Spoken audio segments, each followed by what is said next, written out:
Bonjour à tous, on commence cette revue de presse en France avec Steve Mandanda qui a donné une longue interview au journal L'Équipe ce jeudi. Le portier et capitaine marseillais a évoqué de nombreux sujets comme la Coupe d'Europe et d'après lui la place de l'OM est en Ligue des Champions. Il a également affirmé que les Phocéens n'allaient pas faire que de la figuration la saison prochaine en Champions League. Mandanda est également revenu sur la période agitée pour le club autour du possible départ de Villas-Boas. On a eu une discussion entre nous, on avait tous la volonté de continuer à travailler avec lui. Et le coach a décidé de rester, a-t-il commencé par expliquer. Avant d'aller plus loin, si j'ai pu avoir une voix qui a permis de faire basculer les choses du bon côté, tant mieux, mais je pense sincèrement que c'est l'ensemble du groupe, l'ensemble de nos mots qui ont fait la différence. A noter que l'OM s'est imposé en match amical hier, victoire nette contre Emstetten, 6-1. Et puis toujours en France, on apprend dans les colonnes du Parisien que Neymar, à l'instar d'Mbappé, devrait rester la saison prochaine à Paris, et comme lui, il imagine un avenir possible dans la capitale française. On part maintenant en Italie où le cas Ibra continue de faire grand bruit. Double buteur lors du dernier match de l'AC Milan, l'attaquant suédois est en grande forme alors qu'il soufflera en octobre prochain ses 39 bougies. Son contrat se termine à la fin de saison et alors que sa prolongation semblait impossible avec les Rossoneri il y a encore quelques jours, le vent pourrait bien avoir tourné. Alors que son successeur semblait déjà désigné, Ralf Rangnick ne viendra pas et ce sera donc Pioli. Et d'après le Quotidiano Sportivo, c'est un grand tournant pour le dossier Zlatan Ibrahimovic. Celui-ci pourrait finalement rester avec Pioli comme entraîneur, même si rien n'est encore fait. Affaire à suivre. Toujours en Italie, le voisin interiste a calé hier face à la Fiorentina et n'a pu faire mieux qu'un match nul 0-0. Un coup dur pour les Nerazzurri qui voient leur chance de titre s'éloigner encore plus. En revanche, la voie est libre maintenant pour la Juve. La vieille dame a un match en moins et peut creuser l'écart à 9 points sur le deuxième, l'Atalanta, en cas de victoire. Ce jeudi, toute la presse transalpine s'accorde à dire que le titre est pour la Juventus. Le 9e titre de suite est pour toi la Juve, affirme la Gazzetta dello Sport dans son édition du jour. Encore toi la Juve, titre de son côté le Corriere dello Sport. Et la voie est libre pour Sarri.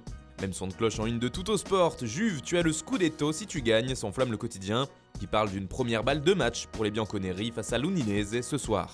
Du côté de l'Angleterre, c'est Liverpool qui fait les gros titres des médias.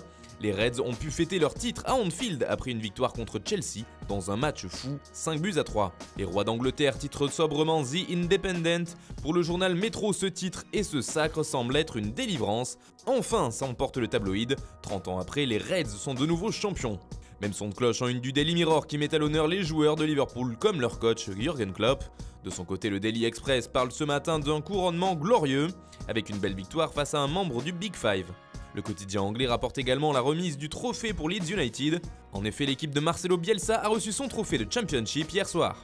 En Espagne, en revanche, l'heure n'est pas à la joie ni à la fête. Après le fiasco en 2e division dont nous vous parlions récemment et l'annulation d'une rencontre après plusieurs tests positifs de joueurs au coronavirus, place maintenant à la polémique. Plusieurs clubs espagnols se sont indignés de cette décision prise quelques minutes à peine avant la rencontre. Hier, c'était au tour du gouvernement espagnol, à travers le Conseil supérieur des sports, de critiquer la Liga et le club de Fuenlabrada. Ce dernier est notamment accusé d'avoir violé le protocole car l'équipe ne devait pas voyager par principe de prudence. Dans le même temps, Cristiano Ronaldo fait la une de Marca ce jeudi, car le quintuple Ballon d'Or est sur un rythme d'enfer avec 5 buts sur les 5 dernières rencontres, et il n'est plus très loin du titre de soulier d'or. En effet, il a inscrit son 30e but et il lui reste 4 matchs pour égaliser ou dépasser Robert Lewandowski qui en est lui à 34 unités. Enfin, toujours en Espagne, le Barça s'attelle déjà à l'un de ses plus gros chantiers pour ce mercato, celui de la défense.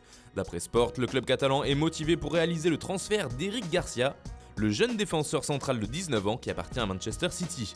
Le joueur, lui, serait très chaud pour rejoindre Messi et compagnie. Toujours à propos d'une transaction entre les deux clubs, le FC Barcelone souhaiterait de nouveau négocier un échange entre Joao Cancelo et Nelson Semedo. Et puis on parle aussi du retour d'Ousmane Dembélé dans la presse catalane. Retrouver le Français en forme serait la priorité pour Quique Setién d'après Mundo Deportivo, afin de l'avoir pour le retour contre Naples ou au moins pour les quarts de finale. Son retour serait essentiel pour le coach du Barça, réponse dans les prochains jours. Voilà, c'est tout pour ce matin, bonne journée à tous, on se retrouve dès demain pour une nouvelle revue de presse sur Foot Mercato.